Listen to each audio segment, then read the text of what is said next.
Welcome, discerning listeners, to the deep dive. Today, we're really digging deep, looking beyond the daily headlines to the very foundations of global politics. Exactly. Because what we see happening right now, it isn't really new, is it? Not at all. Politics, you could say, is the history of the present. It's this continuous story just unfolding right in front of us. And history? Well, history is the politics of the past. It sets the stage, dictates the terms for, our current reality. It's a really profound connection and sometimes humbling, actually. It reminds me of that famous story about Zhu Enlai, the former premier of China. Oh, the one about the French Revolution? That's the one. Back in the 1960s, someone asked him about the implications of the French Revolution centuries earlier. And his reply was just incredible. It is too early to say.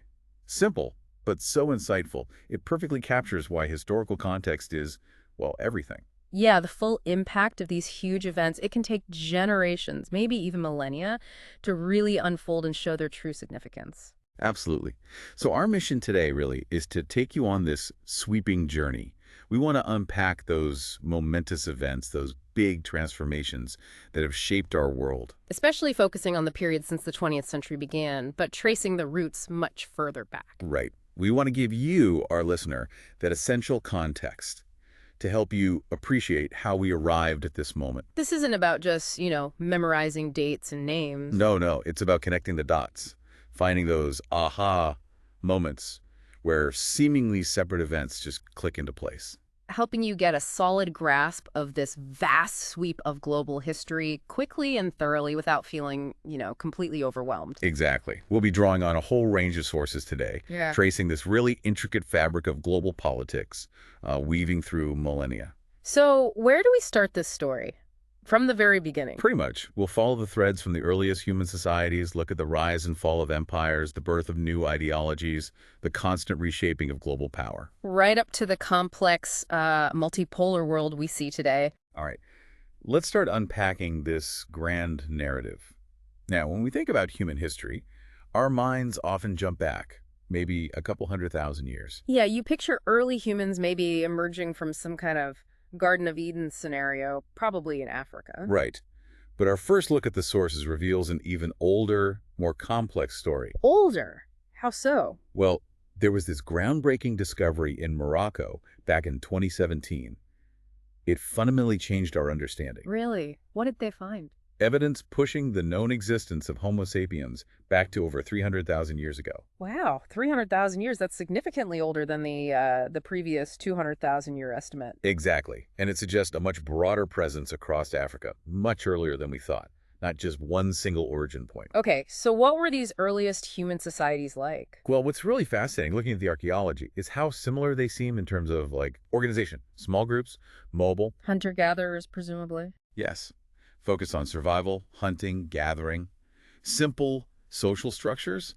And archaeologically, sometimes hard to even distinguish from, say, Neanderthals based on tools alone. It really makes you stop and think, doesn't it? How on earth did we get from these tiny, isolated bands to our current world? This hyper-connected, massively populous global society in the 21st century. With huge cities, complex economies, it's an almost unbelievable leap. So what were the key steps in that transition? The sources point to two absolutely fundamental turning points. They really mark the beginning of what we call recorded history. Okay, what are they? First, the establishment of agriculture, and second, the development of writing. Agriculture. Right. Before that, everyone was nomadic, constantly moving. Largely, yes, following herds, searching for edible plants, but mastering farming, which started around 10,000 to 12,000 years ago in various places. Like the Fertile Crescent. Exactly. And other regions independently, too. It allowed communities to settle down permanently. And that changes everything. Completely. Permanent settlements lead directly to increased population density, the creation of villages, and eventually the very first cities. Because you have surplus food. Precisely. Surplus food frees people up. They can specialize in things other than just finding the next meal. Crafts, trade, leadership roles, priesthoods. Leading to more complex social hierarchies. Yes. And then comes writing. Which must have been revolutionary for organizing these larger groups. Absolutely revolutionary. Early forms like Mesopotamian cuneiform, Egyptian hieroglyphics appearing around, say, 3000 BCE. What did writing allow them to do? Large-scale record-keeping, essential for managing grain stores, tracking trade, coordinating huge labor projects like irrigation or temples, administering justice, collecting taxes. Things you just can't do reliably with only spoken word in a large society. Right, and it allows for the transmission of knowledge, laws, religious beliefs across generations and vast distances in a way oral tradition just can't match. So these two innovations, agriculture and writing, they weren't just about cities. They fundamentally shifted how human societies were organized. They laid the groundwork for, well, for all future political structures, for states, for empires, for the global power dynamics we still grapple with. And Mesopotamia, the cradle of civilization between the Tigris and Euphrates rivers, modern-day Iraq, that's where we see this really flourishing first, right? Yeah. Sumer, Babylon, Assyria. Famously, yes. But it wasn't an isolated event. That's crucial to understand. So other places were developing complex societies around the same time. Definitely. Across the globe, remarkable ancient civilizations were flourishing concurrently, taking diverse paths. Think about ancient Egypt along the Nile. Which lasted for an incredibly long time. 3.5 millennia. With its centralized pharaohs, monumental building, very distinct model. And elsewhere. In South Asia, you have the Indus Valley Civilization around 2600 BCE. Think Mohenjo-Daro, Harappa, incredibly planned cities, sophisticated sanitation, though its political structure is still a bit of a mystery. Still impressive, though. Absolutely. Then Chinese civilization, tracing back to the Shang dynasty around 1600 BCE. Sophisticated bronze work, early writing, Yeah. later unified under powerful dynasties like the Qin. India. Ancient India, despite facing numerous invasions, had its own golden age around 500 BCE, developing unique philosophical and political traditions. Meanwhile, back towards Europe. You have the Greek city-states expanding between 800 and 600 BCE, laying down so many foundations for Western thought, democracy, philosophy. And then Rome? Ancient Rome, starting as a republic in 509 BCE, expanding into this vast empire, developing incredibly sophisticated legal and administrative systems that influenced Europe for centuries. So a world of diverse, powerful centers of political and cultural innovation long before, the modern era. Precisely. Yeah. These civilizations built incredible foundations. But the classical world wasn't static. Empires rise and empires fall. Even the most powerful ones. Indeed. After the peak of these classical empires, we enter a period often called the Dark Ages. It's a bit of a controversial term, but it signifies a gradual descent into crisis around the 5th century CE. What caused this crisis? Primarily, it was triggered by successive waves of mounted nomadic peoples moving into and disrupting the established civilizations across Eurasia. And this wasn't just a European thing. Sometimes it's presented that way. Now, that's a key point in our sources. Yeah. All the major settled civilizations across Eurasia were affected. Rome, Persia, India, China. How did China cope? China had a more resilient bureaucratic tradition, arguably. It did experience significant political fragmentation, but it eventually managed to reintegrate. It wasn't unscathed, though. And in Europe? In Europe, these invaders often labeled barbarians by the Romans, and others included Germanic peoples, Slavic peoples in the 5th and 6th centuries. Their movements were a major factor in the collapse of the Western Roman Empire. And it didn't stop there, right? No. Then came later waves. Vikings raiding from the north, Magyars from the east, Saracens from the south, particularly in the 9th and 10th centuries, reshaping the map again. But among all these nomadic groups, one stands out in terms of sheer impact. The Mongols. Absolutely. Between roughly 1206 and 1405, under leaders like Genghis Khan and his successors. They built an empire of unprecedented scale. Unequal scope and range, as one source puts it. At its height, stretching from Eastern Europe, near Germany, all the way across Asia to the Pacific, down to Turkey and the Persian Gulf. Just vast. What was the political impact of such a huge, relatively short-lived empire? Profoundly altered the political organization of Asia and parts of Europe. Existing states collapsed. New ones formed under Mongol rule or in response to it. And they didn't just conquer, did they? No. They also uprooted and dispersed entire populations. Like the Turkic peoples, pushed westward across Asia, permanently changing the ethnic map of regions like Anatolia and Central Asia. But there was an unintended consequence, too, wasn't there, regarding trade? Yes, remarkably. Despite the initial destruction, the sheer size of the Mongol Empire, the Pax Mongolica as it's sometimes called, temporarily secured overland trade routes. Like the Silk Road. Exactly. It reestablished easier, safer European access to the goods and ideas of Asia and the Far East, ironically setting the stage for the next wave of global connection. Which brings us to the sea. These vast land connections were soon joined and maybe even overshadowed by maritime links. The Age of Sail. That's right. This period, roughly late 15th to 19th centuries, marks a huge shift. What drove it? Why the sudden focus on oceans? Primarily technological innovation, specifically the development of large, genuinely seaworthy ships, carracks, caravels, galleons, capable of long-distance oceanic voyages, not just coastal hopping. And this happened after the Black Death. Yes, the devastation of the 14th century Black Death, which killed maybe over 100 million people, massively disrupted traditional land routes and economies. This new maritime age revived and then dramatically accelerated global trade and interaction. Because ships could carry more goods further and faster. Exactly. Larger volumes of goods, people, ideas, connecting continents and oceans in ways simply impossible before. And the most famous voyage kicking this off is, of course, Christopher Columbus in 1492. Setting out from Spain, aiming for the East Indies, Southeast Asia, looking for a direct sea route. But landing instead in the Caribbean, Granahani, Cuba, Hispaniola. Marking the first sustained contact between Europeans and the peoples of the Americas. A truly world-changing moment. But a deeply problematic one from the start. Critically so. This initial encounter set a disturbing pattern. Columbus lands, plants the Spanish flag, and just takes possession of the land, of the people, for the Spanish crown. Unilateral assertion. And his own descriptions of the Taino people he met are revealing, aren't they? Deeply revealing and troubling. He called them unarmed and simple, noted they freely offered gifts. But then that chilling observation... About the swords. I showed them swords which they grasped by the blades and cut themselves through ignorance. There's such condescension there. And the belief they'd make good servants and easily become Christians. It's all about utility and conversion from his perspective. And then the boast. I could conquer the whole of them with 50 men and govern them as I pleased. It lays bare the mindset. This wasn't exploration for mutual understanding. It was conquest from day one. Precisely. Columbus's actions weren't unique. They established the template for European colonialism. What were the key elements of that template? An extractivist attitude, seeing new lands purely as sources of wealth to exploit. Proprietary claims asserting European ownership over lands and people. And this deep-seated condescension towards indigenous cultures, viewing them as naive or savage from a Eurocentric viewpoint. And Spain acted on this template immediately. Viciously, colonizing vast areas of Central and South America, decimating populations through violence, deliberately spread diseases. Smallpox, measles, devastating. Utterly. And forced labor, extracting silver on an unimaginable scale, enslaving survivors for plantations and mines. Portugal did similarly in Brazil. Yes.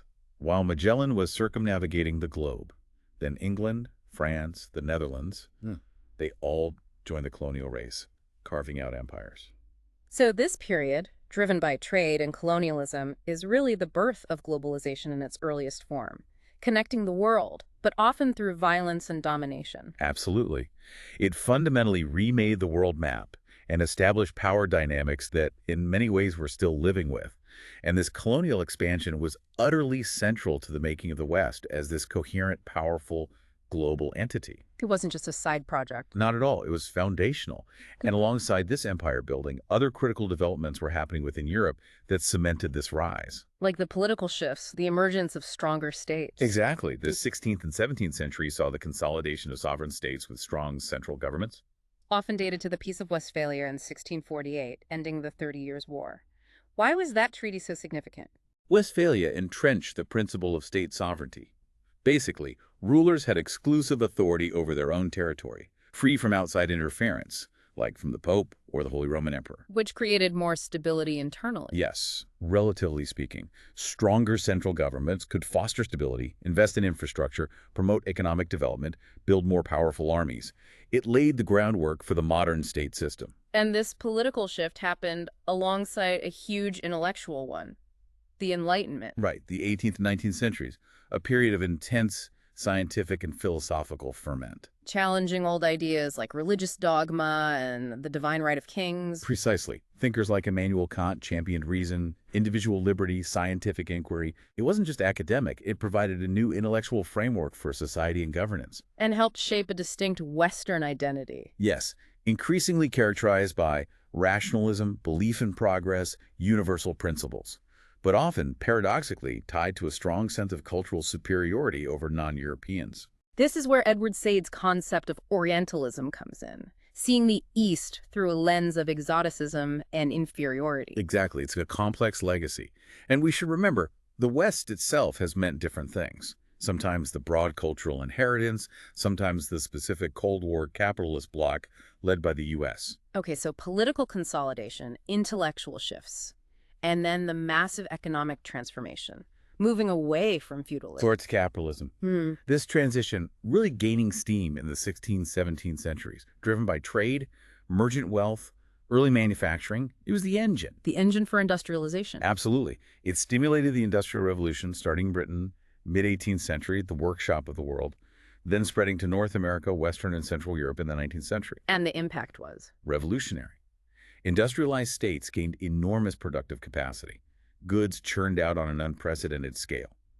And crucially, this directly boosted military strength. Industrial output equals military power. It also fueled population growth, didn't it? Massively. The advances in agriculture and industry meant better diets, improved sanitation for some, rising living standards, triggering a demographic explosion. The numbers are pretty mind-boggling when you look at them. They really are. World population around 610 million in 1700, hits 1 billion by 1804, then 1.6 billion by 1900. And then the 20th century Takes off. 3 billion by 1960, nearly 8 billion by 2020. It shows the immense material impact of these changes, even with all the inequalities. But we have to return to the dark side of this progress. Our sources are very clear. Colonialism wasn't incidental to capitalism's rise. It was central. Absolutely central. And alongside it, slavery. A brutal system persisting for over 300 years as an integral, profitable part of this emerging capitalist world economy. The scale of the transatlantic slave trade is hard to comprehend. Staggering. Estimates range from 8 million to maybe 10.5 million Africans forcibly transported to the Americas, systematically enslaved by the British, Spanish, Portuguese, French, Dutch, the major colonial powers. And this wasn't separate from Europe's internal changes. No, it complemented the rise of wage labor in Europe. The forced labor in the colonies provided cheap raw materials, sugar, cotton, tobacco, and generated immense capital that fueled European industrialization and economic expansion. The prosperity was built, in significant part, on horrific exploitation. Which challenges that common narrative, the internalist story you sometimes hear from Western historians. Exactly. The idea of an endogenous rise of the West, a purely internal European miracle. Our sources rightly call this the founding myth of Eurocentrism. Because it ignores the external factors. Completely. It downplays or ignores how crucial colonial encounters, international trade, the wealth extracted, even the influence of non-Western ideas were to Europe's transformation. The West's rise was a global process, deeply entangled with the rest of the world, often through exploitation. It wasn't self-contained. And China's Qing dynasty is a great counterexample to that Eurocentric view. A perfect one. Until the Opium Wars in the 19th century forced it open on unequal terms, King China was a thriving, powerful entity. By the 18th century, it controlled huge territories, had a booming international trade in tea, silk, porcelain, silver. And its own sophisticated internal economy and political system. Absolutely. A robust market economy, complex financial systems, extensive internal trade. Politically and culturally dominated by Confucianism, a sophisticated system emphasizing social harmony, bureaucracy, moral leadership. Very different from European Enlightenment rationalism, but powerful in its own right. So major centers of power, thought, and economic development existed outside Europe, independent of its control during this period. Undeniably. Yeah. Global development was never just a European story. Which leads us to the next phase, where European power intensifies into outright imperialism. The late 19th, early 20th century. The Belle Époque. Right. Europe's influence, now amplified by industrial might, extends dramatically. This intensifies in the late 19th century with the scramble for colonies, especially in Africa. Carving up a continent in just a few decades. Driven by demand for resources, new markets, national prestige. By the early 20th century, just the British, French, Belgian, and Dutch empires controlled nearly a third of the world's population. It's staggering. And this era saw high levels of economic globalization. Comparable to today, in some ways. International trade as a proportion of global GDP was huge. The UK, especially, was incredibly dependent on its empire for trade. It was also a time of massive migration. Huge flows, peaking between 1870 and 1910. People moving from Europe to the Americas, Canada, Australia, South Africa. Also from Asia. Facilitated by new technologies. Steamships, railroads, the telegraph. Born from the Industrial Revolution, they knitted the world together, creating this truly global space for politics, Yeah. enabling these flows of goods, capital, and people. But this incipient globalization, this Belle Epoque, didn't last. It came to an abrupt, violent end with World War I, shattered the illusion of peace, ended the golden age of free trade, led to economic nationalism, backlash against immigration. Some historians even see WWI as a result of that globalization. Too much competition in a shrinking world. That's a significant argument, yes. That the intense imperial rivalry, fueled by interconnectedness, made conflict almost inevitable. Now, 19th century industrialization also massified societies, didn't it? Mass production, people moving to cities. Yes, creating these huge urban populations, often in precarious conditions, leading to volatile, emergent mass societies in the early 20th century. And mass communications helped fuel this. Newspapers, early radio. Definitely. Coupled with rising literacy, it connected people, fostered global awareness of grievances, and critically enabled powerful social movements demanding radical change. We see huge uprisings around the turn of the century. Absolutely. The Boxer Rebellion in China, 1899-1901, against foreign influence. The Mexican Revolution, 1910-20, fighting for social justice. And, of course, the Russian Revolution, 1917-23, establishing the USSR, the first communist state, a direct challenge to the global capitalist order. And within the West, mass movements for women's suffrage were gaining ground. Big successes after long struggles. Australia, 1902, Finland, 1906, UK, 1918, Netherlands, Sweden, 1919, though significantly, France only in 1945, Switzerland, 1971. Progress was uneven, And anti-colonial movements were also building steam globally. gathering pace and intensity. Think of Marcus Garvey, founded the UNIA in 1914, organizing black communities globally. Their 1920 convention issued that powerful Declaration of the Rights of the Negro Peoples of the World. And figures like W.E.B. Du Bois. His Souls of Black Folk in 1903, co-founding the NAACP in 1909, hugely influential. And Gandhi returning to India in 1915. Yes, bringing his nonviolent resistance strategies, joining the Indian National Congress, spearheading the movement that would eventually achieve independence in 1947. These were interconnected global struggles. All fueled in part by the technologies of the age, like mass production itself. The Ford Model T, 1908, the first affordable mass-produced car. It gave us the term Fordism for that whole system. Assembly lines, mass consumption. But that technological leap had a terrifying downside. New ways of making war. The dark side, yes. Aeroplanes, after the Wright brothers in 1903. The Maxim machine gun from 1884. Which turned battlefields into slaughterhouses. Dramatically altered warfare. Made mass killing of soldiers and civilians an altogether easier feat, as one source starkly puts it. Machine guns led directly to the stalemate and horror of trench warfare in WWI. In these new realities, these tensions finally exploded into global conflict. World War I, 1914. Often seen as the real start of the short 20th century.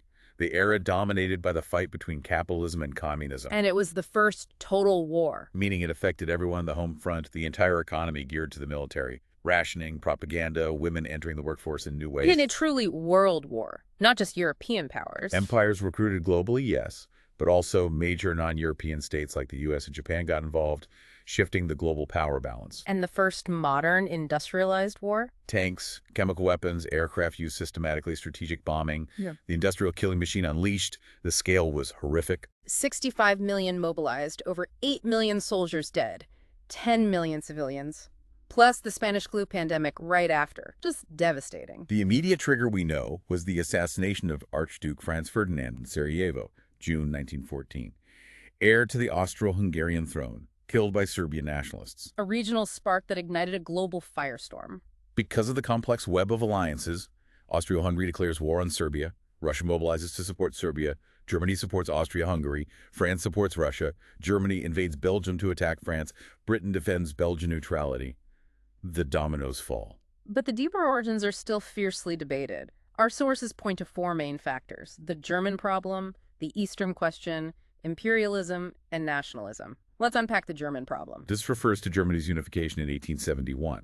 Suddenly there's this huge, powerful state in the center of Europe, upsetting the old balance. Realists see this structural imbalance as key. Yes, they argue conflict was almost inevitable, as Germany sought power commensurate with its size colonies, its place in the sun, a navy challenging Britain's. But others blame German leadership specifically. Like Fritz Fischer, arguing for Weltpolitik, a deliberate policy of expansionism and aggression among German elites under the Kaiser, actively seeking war for global power. This view assigns primary war guilt to Germany. Then the Eastern question, the Balkans. Always a powder keg. The Ottoman Empire was declining, leaving a power vacuum in this incredibly diverse region, ethnically, religiously. And rising nationalism. Exactly. Slavic nationalism, Serbian ambitions, Yeah. colliding with the interests of Austria-Hungary, which feared disintegration, Right. and Russia seeing itself as protector of the Slavs.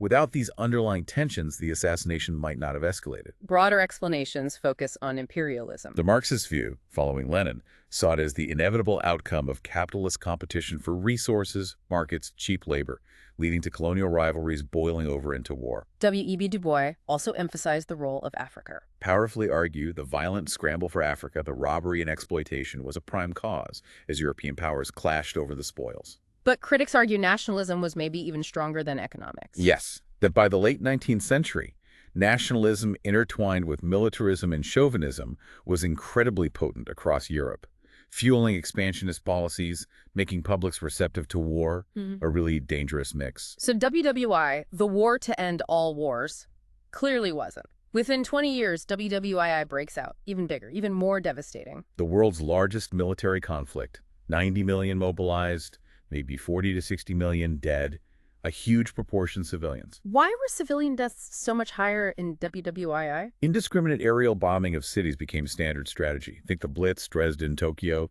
and of course the Nazis' genocidal policies, the Holocaust, systematic murder on an industrial scale. Plus, economies were even more totally geared to war. And its global reach was even wider. Europe, obviously, starting with Poland in 39, Blitzkrieg in 40, the brutal Eastern Front from 41, but also Asia-Pacific after Pearl Harbor in 41, North Africa.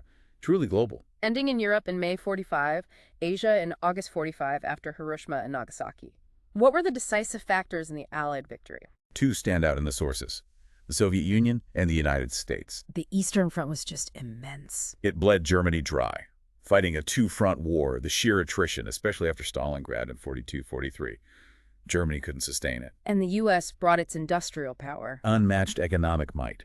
The arsenal of democracy, pouring resources, weapons, supplies into defeating both Germany and Japan.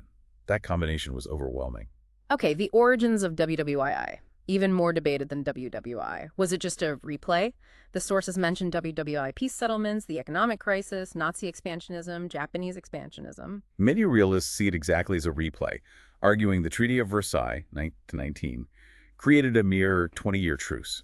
Why was Versailles so problematic? It tried to do two contradictory things: create a liberal world order, League of Nations, and punish Germany harshly while giving victors territory and money. E.H. Carr criticized its utopianism. Yes, arguing liberal idealism blinded the victors, the haves, to the inevitable power challenges from the resentful have-nots, like Germany, making conflict likely. And the Great Depression played a huge role. Absolutely massive. The Wall Street crash of 29 triggered a global crisis. Politically, it meant mass unemployment, poverty, desperation, making extreme solutions like Nazism in Germany seem appealing. Economically, it killed free trade. Led to protectionism, autarky, self-sufficiency.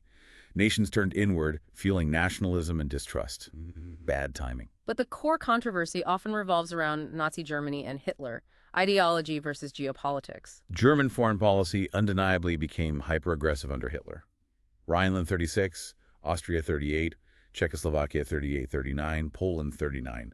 A clear pattern. Yeah. The ideology, fascism, Nazism, social Darwinism, Lebensraum, seemed inherently expansionist, a messianic mission. But was it just Hitler? Or were there deeper continuities in German policy? That's the debate. Some see continuity with earlier German aims just taken to an extreme. Others emphasize the unique, radical nature of Nazi ideology. And we can't forget Japan's role in Asia. Crucial. Japan's position mirrored Germany's pre-WWI, a rising power disrupting the regional balance. Intensified its push for colonies. Manchuria 31, China 37. Forming the Axis with Germany and Italy? Yes, Anti-Comintern Pact 36, Tripartite Pact 40. Growing tension with the U.S. and U.K. over the Pacific led to the calculated gamble of Pearl Harbor in 41. Which brought the U.S. fully into the war. And ultimately sealed the Axis fate. A truly global two-ocean war for them. So the Hitler's war debate, was it all down to him? The thesis points to the strong correlation between his aims in Mein Kampf, Greater Germany, Lebensraum, world power, and Nazi actions, plus his singular authority. But counter-arguments. Limitations of great man theory. Coincidence with interests of German big business. Miscalculation by Hitler, did he want a world war or just regional gains? And the role of appeasement by Britain and France, did it embolden him? It's complex. No single easy answer. Okay, WWII ends in 1945. Not just an end to fighting, but a massive watershed moment, kicking off two huge processes, decolonization and the Cold War. Absolutely. A fundamental reshaping of the global political landscape. Let's start with decolonization. Why did it accelerate so rapidly after WWII? Several factors converged. First, the old imperial powers, UK, France, Netherlands, Belgium, were exhausted, economically shattered, militarily weakened by 2 world wars. Yeah. Imperial overreach, you could call it. They lacked the resources and the will. And the U.S. stance changed. Decisively. The U.S. emerged dominant and was generally anti-colonial, partly ideologically, partly strategically wanting independent allies, not European colonies. This put huge pressure on the European powers who needed U.S. aid. Plus, resistance movements grew stronger. Much fiercer, better organized, more politically sophisticated across Asia, Africa, Latin America, fueled by potent ideas, Pan-Africanism, liberation theologies stressing equality, and Western anti-imperialist ideas like Marxism-Leninism, forging powerful anti-colonial nationalism demanding national liberation. The collapse of the British Empire was particularly dramatic. The largest in history, dismantled relatively quickly. India 47, Burma, Sri Lanka 48, Malaya 57, most African colonies late 50s, early 60s, creating 49 new states just from the British Empire alone. But France and Portugal resisted more violently. In stark contrast, yes. France fought brutal, losing wars in Vietnam 45-54 and Algeria 54-62. Portugal fought long colonial wars in Africa 61-75 until its own regime was overthrown. Different paths, often very bloody. The implications of decolonization were immense. Arguably more profound long-term than the Cold War. It led to the most dramatic state-building process ever. UN membership tripled from 50 in 45 to over 150 by 78. The European state system went truly global. And it got tangled up with the Cold War. Deeply intertwined. The newly independent developing world became a key battleground for U.S.-Soviet competition, leading to strategic alliances, economic penetration, proxy wars. With mixed results for the new nations. Very mixed. Some tiger economies in Asia and oil states grew rapidly. China laid foundations for its later rise. But much of the global south, especially sub-Saharan Africa, faced persistent poverty, conflict, the difficult legacies of colonial borders and economies. So as old empires crumbled, two new titans emerged. The U.S. and USSR superpowers, shifting the world from multipolarity to Cold War bipolarity. Exactly. Superpower meaning global reach, dominant economic strategic role in their bloc, and overwhelming military might, especially nuclear weapons. The Cold War started mainly in Europe. Yes, the division of Germany. Churchill's Iron Curtain in 46, disagreements at Potsdam 45. Then the Truman Doctrine 47, containment, the Marshall Plan, leading to two Germanys by 49 and rival alliances. NATO 49, Warsaw Pact 55. Then it spread globally. The Korean War 50-53 was key, marking its spread to Asia after China's 1949 revolution. Became a global ideological struggle. What were the core drivers? Superpower rivalry, ideology, weapons. All three. Realists stressed the inevitable rivalry between the two dominant powers. Others emphasized the deep ideological chasm, communism versus liberal capitalism. And nuclear weapons created the terrifying logic of mutually assured destruction, MAD. Who was responsible? Still debated, right? Fiercely, the orthodox view blamed Soviet expansionism, Russian ambition, communist ideology. The revisionist view saw Soviet actions as more defensive. Yes, wanting a buffer zone. Fearing the West. Gained traction during Vietnam. And post-revisionists see shared responsibility. Acknowledging ambitions on both sides, maybe seeing it as an inevitable result of the post-WWII power vacuum, or emphasizing misperceptions, missed opportunities for cooperation. So was it inevitable? Some say yes, bipolar dynamics, ideological conflict made it unavoidable. Others say no, blaming misperceptions, failed diplomacy, fear overcoming mutual interest in peace. It wasn't constant high tension, though. There were thaws and freezes. Right. The Cuban Missile Crisis in '62 was the closest call, a terrifying demonstration of NED.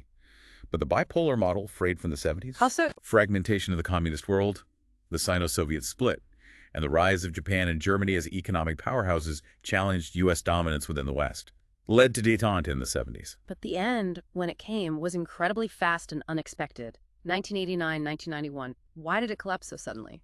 Deep structural weaknesses in the Soviet system were key. Economic failure, central planning couldn't deliver.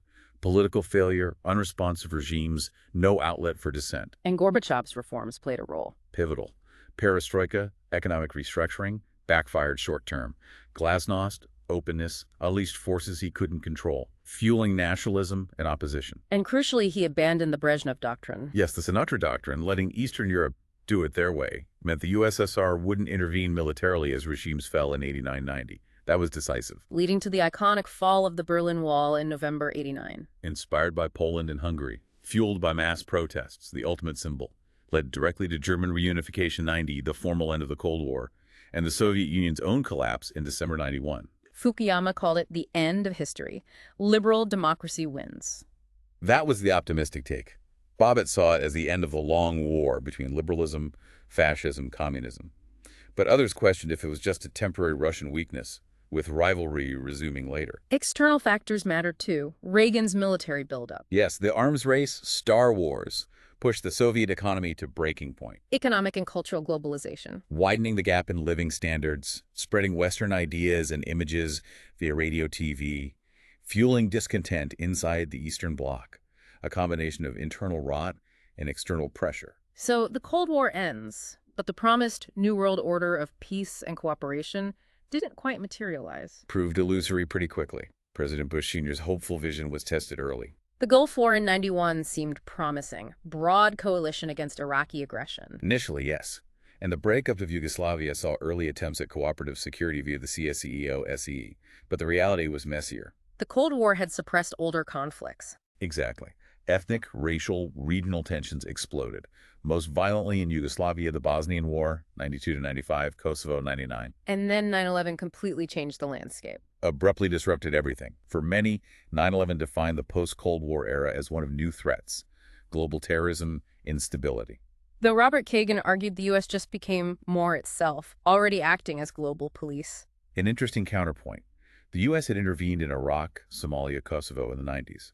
But 9/11 undeniably shifted focus intensely onto global terrorism and launched the War on Terror. Afghanistan 2001, Iraq 2003. Which developed into these protracted, complex, arguably unwinnable counterinsurgency campaigns. Damaging U.S. soft power. Significantly. Unilateralism, especially over Iraq, bred resentment, particularly in the Muslim world. Critics argued Iraq was less about terror human rights, more about oil and strategic interests. Classic realpolitik. And the historical context in the Middle East is crucial here. Absolutely. Western colonial legacies, artificial borders, propping up dictators sowed instability. The creation of Israel, seen by many Arabs as Western colonialism, and the ongoing Palestinian issue. Huge sources of resentment, easily exploited by autocratic regimes. And U.S. policy showed continuity across administrations. Drones, renditions, targeted killings. Strikingly so. Obama extended drone use, maintained controversial practices. Trump was less interventionist, but used existing tools. Yeah. Biden withdrew from Afghanistan, but the war on terror apparatus largely remains. These things, once built, are hard to dismantle. Beyond terrorism, the other huge post-Cold War shift is the return of multipolarity. The U.S. unipolar moment seems to be fading. Primarily challenged by the rise of China. An unprecedented economic resurgence since Deng Xiaoping's reforms. Became the world's factory, biggest exporter by 2009. Western economies deeply reliant on it. And it's not just economic power. Growing soft power, cultural influence, and rapidly modernizing military and technological capabilities. It's a major global player now. The China-India border clashes are a sign of this new era. Major powers jostling outside U.S. leadership. A clear example of re-emerging multipolarity, yes. Nuclear-armed states pursuing their interests, sometimes clashing, in a more complex global landscape. We also see challenges to U.S. influence closer to home in Latin America. Historically, the U.S. backyard. Monroe Doctrine, Roosevelt corollary asserting intervention rights, Cold War containment meant frequent interventions against left-leaning movements. The post-Cold War pink tide challenged that. Yes, left-wing movements winning power democratically. Chavez in Venezuela, Lula in Brazil, others, pushing back against U.S. dominance, promoting social reforms. Though that tide seemed to recede in the late 2010s. With Maduro in Venezuela, right-wing governments like Bolsonaro in Brazil, showing the fluidity and ongoing struggle for direction in the region. So what's the future of U.S. power? Is decline inevitable? China's rise is undeniable. The U.S. is less central. Decline seems likely, but probably slow and limited. History shows empires collapse: Rome, Han Dynasty, British Empire. But the U.S. is different. Nuclear weapons. That's a key differentiator. Unprecedented military power. The U.S. won't give up its interests easily. Expect continued competition, maybe conflict, with rising powers like China as the world rebalances. Which brings us to the end of this incredibly detailed deep dive. From ancient civilizations through colonialism, world wars, Cold War, to today's shifting power dynamics. It's a huge interconnected story. And the key takeaway for you, our listener, is just how deeply politics and history are intertwined. You can't understand today's world without understanding how we got here. The past isn't really past. Its legacies shape everything. Exactly. Now, we've touched on different ways historians look at these forces: realism, liberalism, Marxism, post-colonialism, each offering a different lens. So, a final thought for you to ponder. What strikes you as the most powerful force shaping global politics today? Is it still raw power politics between states? Is it the slow march of liberal progress, economic competition, the enduring impact of colonialism, or maybe the power of ideas and identities? And how does the lens you choose affect how you see the future unfolding? Something to think about. Because this history, this conversation, it definitely continues.